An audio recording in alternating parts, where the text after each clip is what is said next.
ख्वाजा आसिफ साहब से हमने गुज़श्ता रोज़ इंटरव्यू किया और उनसे हमारा जो मेन फोकस ये था कि पाकिस्तान के आर्मी चीफ की जब अमरीकी सदर के साथ मुलाकात हुई तो उसमें कौन सी ऐसी बातें थीं जो दोनों मुल्कों ने डिस्कस की और आइंदा से हमारे जो बायलैटरल रिलेशनशिप हैं वो कैसे आगे बढ़ेंगे। एक माजी है पाकिस्तान और अमेरिका के ताल्लुकात का सीटो और सेंटो के ज़माने से शुरू होते हैं, फिर जनरल ज़िया का दौर उसके अंदर शामिल कर लें, अयूब से फिर ज़िया फिर जनरल मुशर्रफ। तो हर दौर में ये वो अदवार थे जिसमें हम US foreign policy goals achieve करने की खातिर उनके साथ गए। उन्होंने अपनी पसंद से हमें अपना फ्रंट लाइन एलाई बनाया, हमारे साथ बड़ी प्यार मोहब्बत भी की, बहुत इज़्ज़त भी की। जैसे ही उनके वो ऑब्जेक्टिव्स अचीव होते हैं तो उसके बाद पाकिस्तान मोस्ट सैंक्शनड एलाई बन जाता है।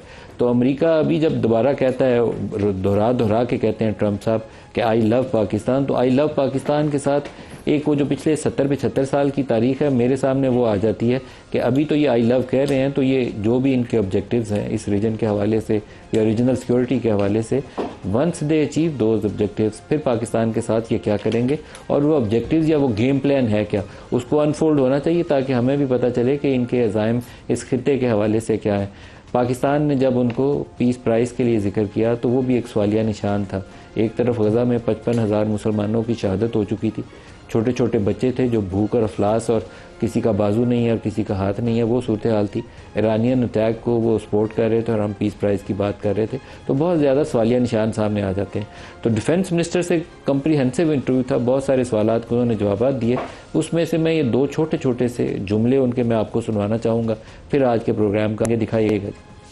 ख्वाजा साहब, वाशिंगटन अपने फॉरेन पॉलिसी इंटरेस्ट के बगैर ये कभी लाइन चेंज नहीं करता, अनकन्वेंशनल सियासत है और वो खुद भी कहते हैं प्रेसिडेंट यूनाइटेड स्टेट्स। तो मैं समझता हूँ कि इस सिचुएशन से अगर हम इसमें तमाशाई बने और स्पेक्टेटर बने और उसमें प्लेयर ना बने तो उससे बहुत बड़ी गलती होगी। आप प्लेयर बनने जा रहे हैं?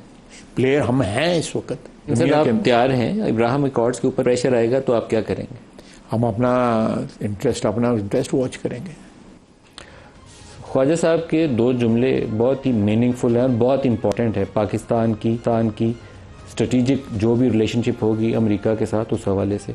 उन्होंने कहा कि अमेरिका के साथ खेल में अगर हम तमाशाई बने रहें, स्पेक्टेटर हों और खेल का हिस्सा ना बने तो नुकसान होगा। तो मैंने कहा तो फिर आप प्लेयर बनने जा रहे हैं? तो ख्वाजा साहब का जवाब है हम प्लेयर हैं, हम खिलाड़ी हैं इस खेल में। वो खेल क्या है वो प्रोग्राम में डिस्कस करेंगे। दूसरा सवाल था कि एक आम जो फॉरेन पॉलिसी एक्सपर्ट्स हैं वो कहते हैं कि इब्राहिम अकॉर्ड्स के हवाले से जिन मुसलमान मुल्कों को ट्रंप ने पिछले दौर में मना लिया, अब अगली बारी में सऊदी अरब से प्रेशर का आगाज़ होगा और पाकिस्तान की तरफ भी मुंतकिल हो सकता है। तो ख्वाजा साहब ने कहा कि हम अपने कौमी मुफाद में फ़ैसला करेंगे। और एक जुमला उनका आगे चल के वो इसका हिस्सा भी आपको नहीं दिखाया, आगे जाके वो ये भी कहते हैं कि इसके ऊपर मुसलसल कंटिन्यूस ब्रेन स्टॉर्मिंग हो रही है। तो ब्रेन स्टॉर्मिंग का मतलब होता है कि आप सामने टेबल पे एक प्लान रखा हुआ है कि ये करेंगे तो क्या होगा, ये करेंगे तो क्या होगा, वो प्रॉज एंड कॉन्स उस चीज़ की आप जायज़ा लेते हैं। तो इसका मतलब है कि आप उसको कंसिडर भी कर रहे हैं।